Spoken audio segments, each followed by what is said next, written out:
Hey, what's up, guys? It's Hayden. Hey, and I'm Emma. Welcome to the channel. I don't know what to say. We are still recovering from that season finale. What a finale. Oh. Oh my god. Okay. So, The Mandalorian season 2 finale has just dropped this week. Chapter 16 or episode 8, and it was called The Rescue. And my goodness, wasn't it a rescue? Oh, boy, was it. Oh, what a nap. What a nap. I'm probably going to cry again in this review, let's be honest.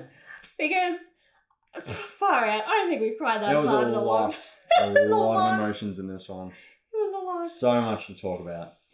So, obviously, as usual, and of course, there are going to be spoilers if you haven't seen this episode. What are you doing? What are you doing? Get off this video. Get off the internet. Go hide in a cave in the middle of nowhere with a satellite television and watch this episode. Because, oh my goodness, if you haven't seen spoilers already, you're going to soon because the internet is blowing up. Buzzing right now.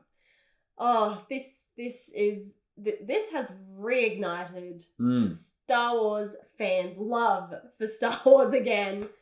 This episode was amazing. I think it was the best live action we've had since Return of the Jedi. It was that good. I thought the episode The Jedi was good in season 2. No, this takes it to another level. Tops it? This tops it. Because that was your favourite episode. I know. I think The Jedi looks better, but I think when it comes to content and emotions and what happened, I think this tops it. Ticked all the boxes. Ticked all the boxes. Gave me everything I wanted in a finale. Everything I've ever wanted in a Star Wars show. I loved it. Look, this is probably going to be a long video. We've got a lot to talk about. And yes, of course, we're going to talk about that moment that everyone is discussing right now. We'll get there, guys. We'll get there. Wait, hang on. I just want to say firstly too, thank you so much to all of our followers who have been joining us for every one of our videos for this whole season. We hope you've enjoyed them. We were a little bit late with some of them. Yeah, sorry about that. I think that week holiday just threw us out. It threw us out, and we've had a lot going on behind the scenes. We've been very busy, but thank you so much for sticking with us. And look, if you are new to our channel, we hope you hit that subscribe button and get involved with the chat. Get in our comments. We want to discuss this episode with you guys because, do you know what? The first thing that we immediately after this episode finished, we jumped on YouTube and we just looked up all of the reactions that we could find because we just wanted to share the moment with all the fans, and it was so much fun watching everyone's reactions to this episode. It brought grown men to tears. Only Star Wars. Including this one right here. I am proud to say I cried like a fucking man. And I'm okay with that. We cried together. We ugly cried together. Oh yeah. I never ugly cry. I pull that shit off. We will also do, I think, a season wrap up. Yeah. We did a single video last year wrapping up the last season, but I think we'll just do it all in one video. Yeah. So stick around to the end for our thoughts on the whole Mandalorian season 2. And yeah, let's just start from the top. Yeah, so right from the start, we get Slave 1 chasing an Imperial shuttle through space. I was like, okay, we're just jumping straight in. Straight in. So fantastic way to start. They board the Imperial shuttle. It's got that clone scientist on board. They take it by gunpoint. One of the pilots grabs the clone scientist and holds him at gunpoint as well, saying, hey, the New Republic, you know how much he wants him, all right? If you do anything, I shoot him. And then he starts bad-mouthing Cara Dune, because Cara Dune's from Alderaan. And as we know, Alderaan got blown to smithereens by the Empire. So he's kind of pushing Cara Dune's buttons a little bit, and you just see she's getting pissed, right? It was kind of like Mayfeld in the last episode. And she's just had enough, She's just bang. No. Cara Dune ain't going to take no shit. You ain't take no shit. But I do like how this slightly humanized the Empire a little bit more. Once again, we kind of hear it from their side of the story. So he's saying, the Republic murdered millions of people on their side, or the Rebel Alliance, I should say, murdered millions of people on the Death Star. Cara Dune's like, which one? She's just having this little stab back. But to him, the Rebel Alliance were terrorists. And that's kind of what he believes, and that's what, from his side of the story, the Rebel Alliance are the enemy. They're the terrorists. They killed millions on the Death Star. So it was really interesting to see it from their side. Yeah. Even though they're still the bad guys, that was still an interesting twist. So they grab the clone scientist, they commandeer this Imperial shuttle, and then they go to recruit Bo-Katan in on the mission as well. She's at a bar with her accomplice. Mando and Boba Fett go walking in. Boba and Katan do not like each other at all. No. She's calling him a clone. He's calling her a princess. She's calling his dad a donor. I like that. I like that kind of that conflict there. Yeah. And those callbacks to obviously him being a clone, and maybe not like a real Mandalorian and all that. Yeah, it's really interesting to see that internal Mandalorian conflict. There's a bit of a scuffle, but they sort out their differences. And Mando's like, we need you, right? We're going after Moff Gideon. The Darksaber's yours if you want it. We just need your help. They're like, yep, cool. We need the child. Yep, we need the child. We need to go grab the child. So then they start putting a plan in motion. The clone doctor, gives them all the information. He's like, yep, you got to go here and here and here. This is where the Dark Troopers are at. They're like, sweet. So they devise this plan, right, where Slave One is going to fake chase this Imperial shuttle, which will have all of our crew on board. So it'll have Fennec, it'll have Cara Dune, it'll have Bo-Katan, her accomplice, and also Mando. And then they're going to crash land that Imperial shuttle into the docking bay. They're just going to kind of force their way in. It's a good plan. That's the plan. So they jump out of hyperspace, and Boba's shooting at him, but he's purposely missing. And then Moff Gideon launches these TIE fighters out of the front of the cruiser. And it was a great little launch sequence, wasn't it? Really interesting to see kind of how the TIE fighters get ready and how they launch through. And almost seems like it should be like a Disney ride. Yeah. That's exactly what I said when I'm like, oh man, that would make such a good roller coaster. I hope we see that at like Disneyland one day. Yeah. Because that would be awesome. That'd be awesome. And yeah, Bo-Katan's over the intercom on the Imperial shuttle, and she's like, hey, we're under attack. We need to land. They're like, wait, we've launched fighters. Wait till the fighters do their thing. She's like, no, I'm coming in now. And again, just kind of forces her way in there, crashes into this docking bay. And then Boba, destroys the two TIE fighters easily and then takes off through hyperspace. So unfortunately, that's all we really see of Boba in this episode. Kind of. Well, we'll get to that. But all we really see of him in this episode, and if you know what happens at the end of this episode, I think that kind of makes sense. Because if he's stuck around, things would get a little bit complicated. Let's just put it that way. But they come out in the Imperial shuttle, all guns blazing. Mando, he kind of sneaks away. He's going after Grogu, straight for Grogu. And the girls are going through, and they're just going to take care of business, right? And they're taking down all of these stormtroopers. And I feel like this was just a really organic, girls get it done kind of thing. Kind of like what the boys did. I think the boys did it well as well. But I know Marvel got a bit of flack because they kind of forced it in Endgame. This felt like a very kind of organic, girls get it done kind of scene, right? And you had Fennec, Cara Dune, Bo-Katan, her accomplice, just mowing down these stormtroopers. And that was great. I really like that. And again, it wasn't forced because we've set up these characters, right? We've set up these characters. We know they're badasses.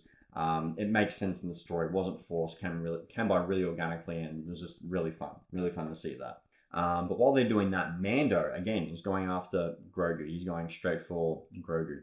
Now he does pass the bay where all the Dark Troopers are at. Probably about 15 seconds too late though, because they're already charged up, ready to go. Mando tries to close the doors. One of them sneaks out, and then we get this great fight sequence between one of the Dark Troopers and Mando. And these guys are intimidating. These Dark Troopers are intimidating. Reminded me a bit of Terminators, actually. Like the red eyes and stuff. Yeah. But the one is just like pummeling into Mando. Oh. Just bang, bang, bang into the wall. You can just see he's taking the hits, but he's making a massive ding in the wall. Like he's taking these hits. The wall's taking the break. Can you just imagine his head just kind of bouncing around inside. He'd have a headache. And he's throwing everything at this thing, right? And it takes his best cast spear through the neck, propping off the head to actually finish this thing. So we're like, man, if it takes that much to get down one, imagine taking down a whole platoon. But Mando is able to release the airlock. These things go flying out, and we think that's the end of the Dark Troopers. Like, that's a bit easy. But just wait. Remember, Just wait. they've got jetpacks on their feet. Feet packs. Feet packs. Packs on the feet. Sure, let's keep Sure. going. But he goes for Grogu, and as he enters the little prison chamber, Moff Gideon is standing over him with the Darksaber. And we're like, oh no, you better not touch a hair on that kid's head. And he's sitting there all He's like... got his little cuffs. The baby-sized cuffs. Because apparently the Empire makes cuffs of all sizes. Yeah. You got their like baby cuff selection, as well as their adult cuff selection. Just in case. Jumbo sizes cuffs, for their larger, for their huts. For their Huts if they ever arrest a hut. But, Mando's like, hey, I don't want the Darksaber. I don't care. I just want the kid. Moff Gideon's like, well, I got everything I need from him. We got his blood. So take it. And he's like, oh, okay.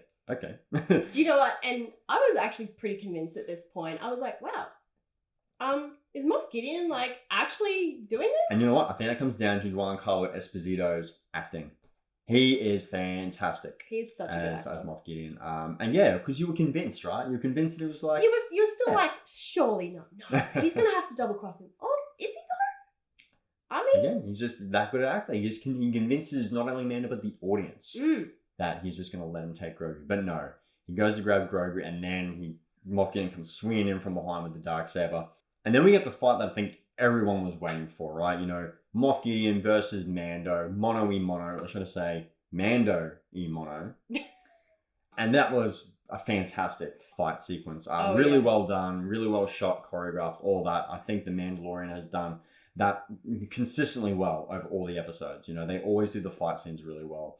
And Moff Gideon, he's formidable. Like, he's got some moves for an old guy. He does. That whole fight was just excellent. It was so much fun to watch. He's coming for Mando with everything he's got. And Mando, he's on the defense for most of it. And he's able to outsmart him. He's got the Beskar spear, and he's able to, use his skills to kind of disarm Moff Gideon and hold him at spear point. And some very familiar moves that old mate pulled out when he was Oberyn back in Game of Thrones. Definite Oberyn vibes there. Yes. But then he takes Moff Gideon to the bridge. He's got the Darksaber in one hand, Baby Yoda in the other. Sorry, Grogu. Bad habit. And Moff Gideon ahead with his cuffs on. And he's the one in cuffs now. And we feel like that's it. And we're like, wait, it can't be that easy. Surely something else is coming. Surely. So they get to the bridge, and you can just see Bo-Katan's face drop. She's pissed, all right? Because Mando's got the Darksaber. He won it off Moff Gideon. So he is technically the heir to the Mandalorian throne now. Yeah, and well, there we go. Because the Darksaber is the key to the throne. There we go. And we've just learned a bit more of the lore and the history of this thing. So you have to win the Darksaber. Very much like in the Wizarding World. You've got to win the... You've got to win the jewel to win the wand. Go on. He hates when I reference Harry Potter. Let's move on. Any chance I get. Moving on. Now, we think that Bo-Katan has to fight Mando. That's kind of what it's come down to. So we're like, is this going to happen now? Like, are they really going to do this? Not quite. We don't really get to that point. But you can just see Moff Gideon just like egging him on, right? He's like, being a real shithead. You didn't know. You actually had to win the Darksaber. Such a smart ass in that scene. Yeah, he's still cocky. Even though he's in cuffs, he's still cocky. He still thinks he's got the upper hand there.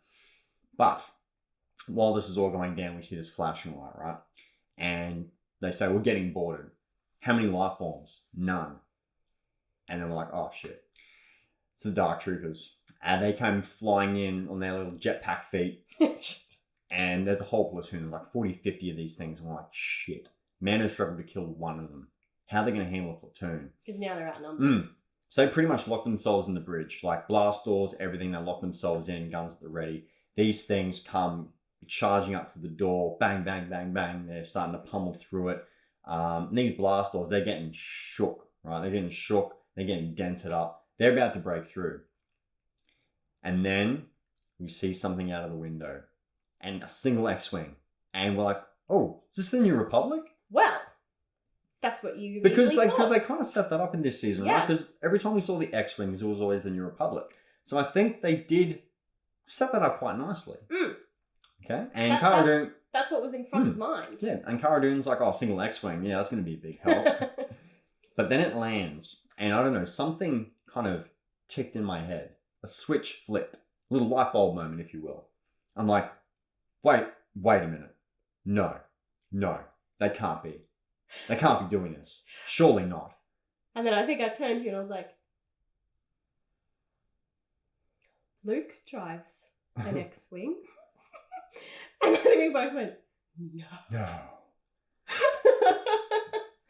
And then we see this hooded figure in the security cameras. And we're like, oh my God, that's Luke. That's Luke. It's got to be Luke. It's got to be Luke. But the way they play this out is quite ingenious, actually, right? It's so clever. We kind of know it's Luke, but there's still that little voice in our head saying that, no, they can't be. They can't be. Can't be. So they still kind of hide him, right? They're not showing too much. There's these little hints. And we're like, we know it's Luke, right? It's got to be Luke. We see the green lightsaber ignite. And we're like, oh, it's Luke. Oh my God, it's Luke. It's Luke. It's got to be Luke. That's green lightsaber. It's his green lightsaber. But still, they don't show his face. They play it out so well. It's like you're still questioning it, even though you know it's him. And this is where the tension level is just at 100, right? Like, we're just on the edge of our seats. Like, I'm like this. Like, since the X-Wing landed, like, from that moment, up pretty much to the end of the episode, I'm like... I think I was like... this whole time, I don't know what to do. I don't know what to do. I don't know where to put my hands. So this Jedi, right? We know it's a Jedi, but nothing has been revealed yet. He goes through and he's just mowing his way through these dark troopers like they're nothing, like knife through butter, just taking them out. Using the Force, just throwing them around the room. It's awesome. It's so badass. He gets to the blast doors and there's like the last one there. He just picks it up and just crushes it with the Force in his hands. Like, oh shit. So good. And then you're like, oh man, yeah, this is a strong Jedi. Oh yeah. It's gotta be him. It's gotta be him. Surely.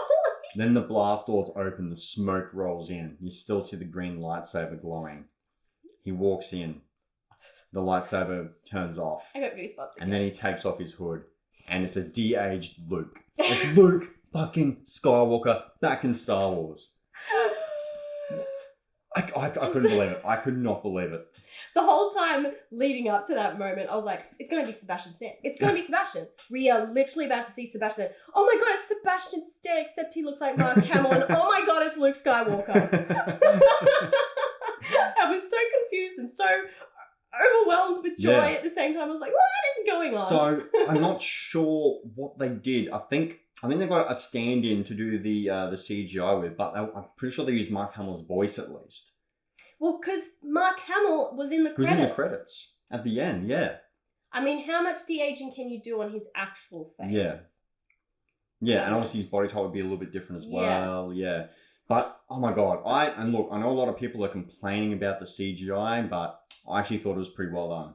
I thought it did the job, right? It's not going to be photorealistic, okay? That technology is still kind of new, still being developed. It's not really perfected yet. They're on a show budget, and, time constraints. So, give them a little bit of credit. Like, I think it looked pretty damn good. I think it gave us what we needed, which was a young Luke Skywalker. Yeah.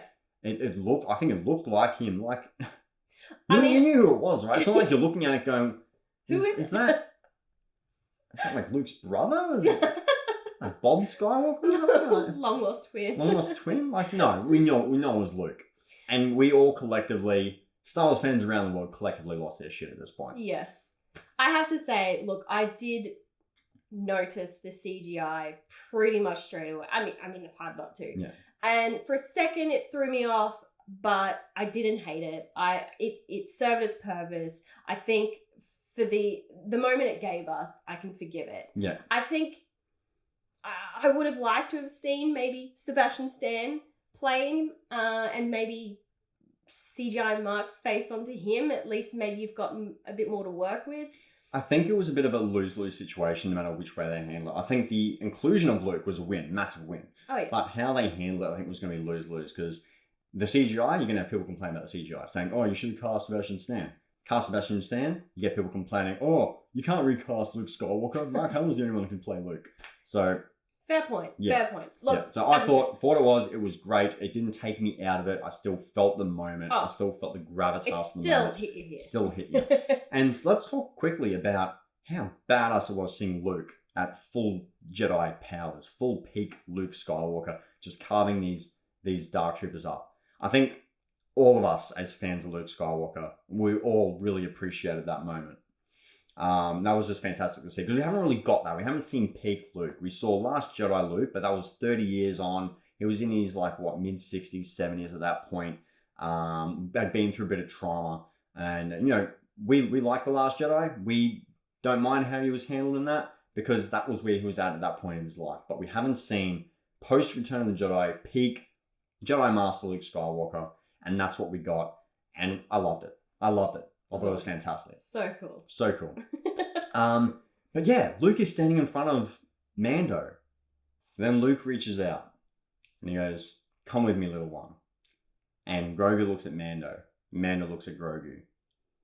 And Mando is like, he doesn't want to go with you. Luke's like, he does. He just wants your permission first.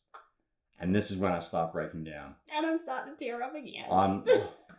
This is the moment we were dreading, right? The moment where Mando would have to say goodbye to Grogu. I'm like, no, you guys, I'm not ready. I'm not ready. I brought a tissue because I knew I was going to get... I can't.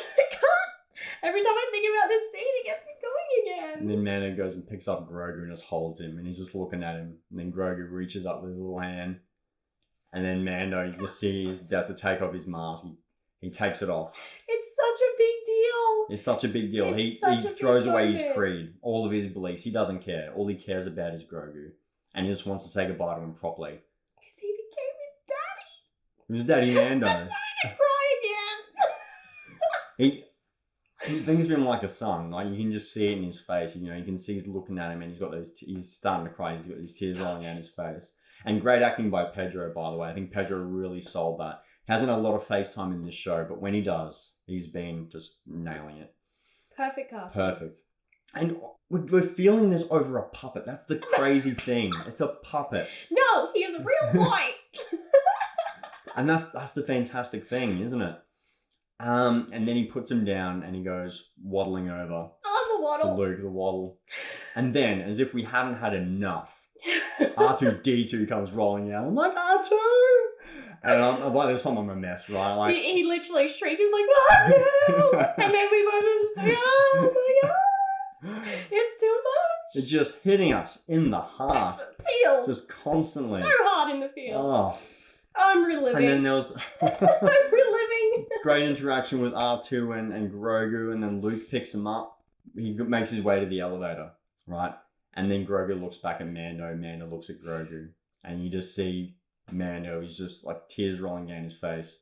I think everyone has got tears rolling down his face at this point. I'm a mess. She's a mess. Star Wars fans around the world are a mess. If you didn't feel something in this scene, you were dead inside. You were just dead inside. I know.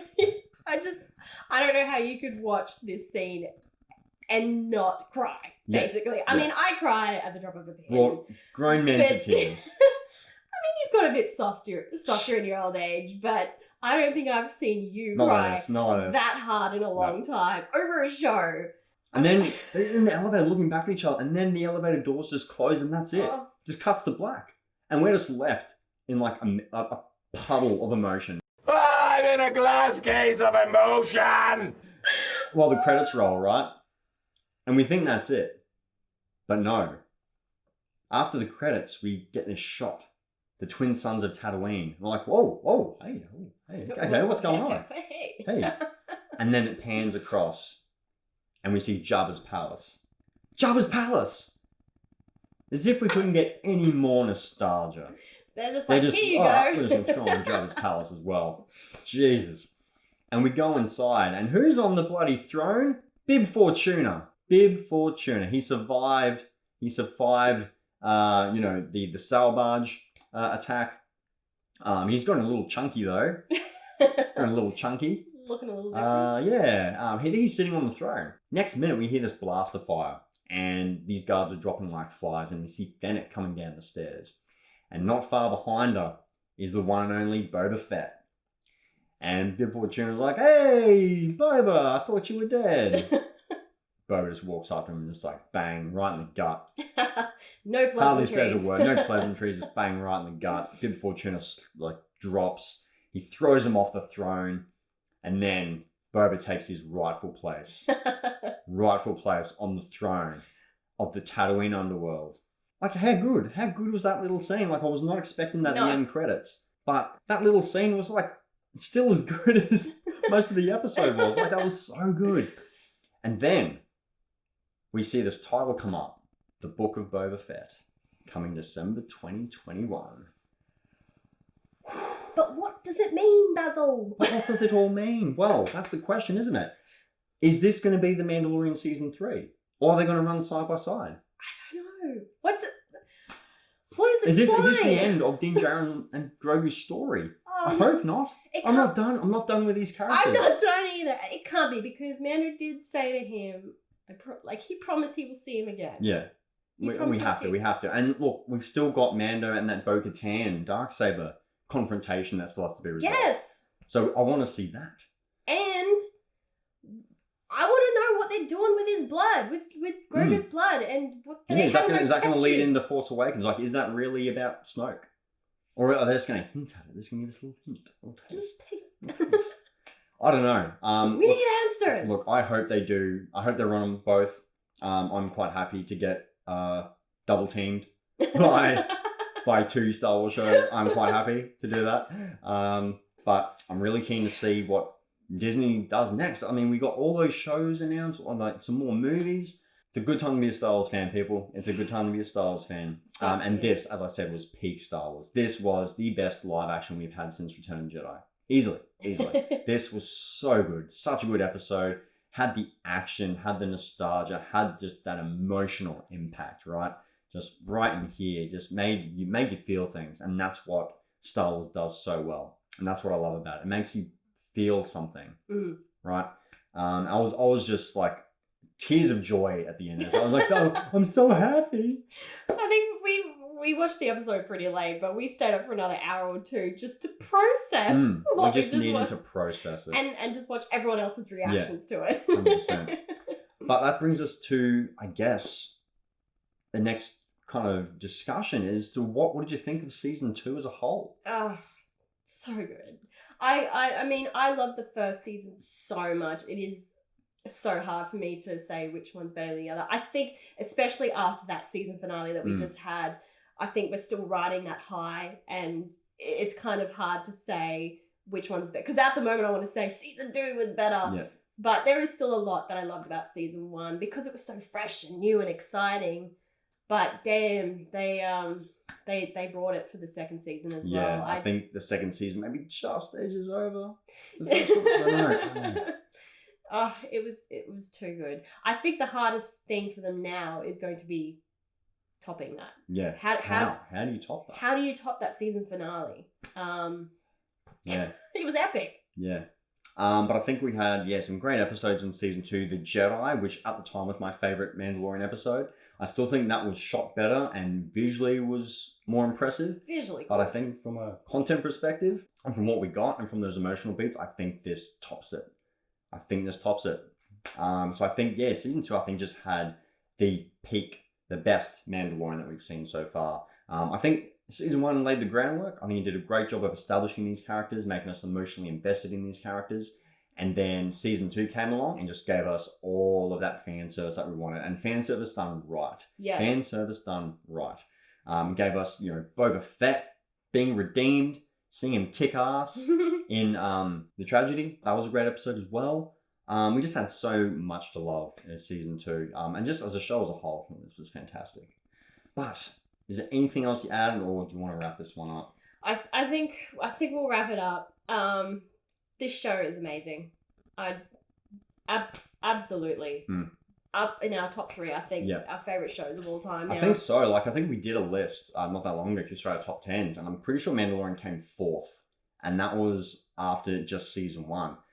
I think this has crept in the 3rd. I think I'm putting this over Stranger Things. I'm not sure if I put it over Game of Thrones and Sons of Anarchy. It's close though. It would be damn close. This is just peak television. I loved it. Yeah, fantastic. But that's where we throw it to you guys. What did you guys think of the finale of season 2 or the whole series as a whole? Let us know in the comments below. Let's get chatting. Let's get fanboying, fangirling, nerding out. We want to share this with you guys, so make sure that you jump in the comments. Let us know what you think. Let us know where you think Star Wars is going next. Seriously, where does the Mandalorian go next? Are you looking forward to the Book of Boba Fett? Oh, so excited. Yeah, what did you think of Luke being back in Star Wars? Were you an emotional mess? Let us know in the comments, guys. Slam that like button if you like this video. Hit the bell for the notifications and see what we've got coming up next. Even though I'm not sure what that is at this point. The last couple of months this has been all Mandalorian, and now this finale is just thrown up. It's like I don't know what to do with my life anymore. I don't know what we got coming next, but we're going to be dropping some trailer reactions. We're going to be dropping some reviews. So make sure you hit the bell to make sure you're up to date when those drop. Subscribe to our channel. Become part of the Headspace Films community. As we said, we love sharing this with you guys. We love talking to you guys in the comments. So make sure you subscribe to become part of the community. And most importantly of all, thank you guys so much for watching, especially if you've been following us through all of our Mandalorian reviews. If that is you, if you've watched every single one, you shared that with us, you've commented, you've liked the videos, thank you guys so much. Thank you guys so much. Means a lot. Means a lot. But thank you for watching, and we'll see you guys in the next one. Bye. May the Force be with you. Always. See ya.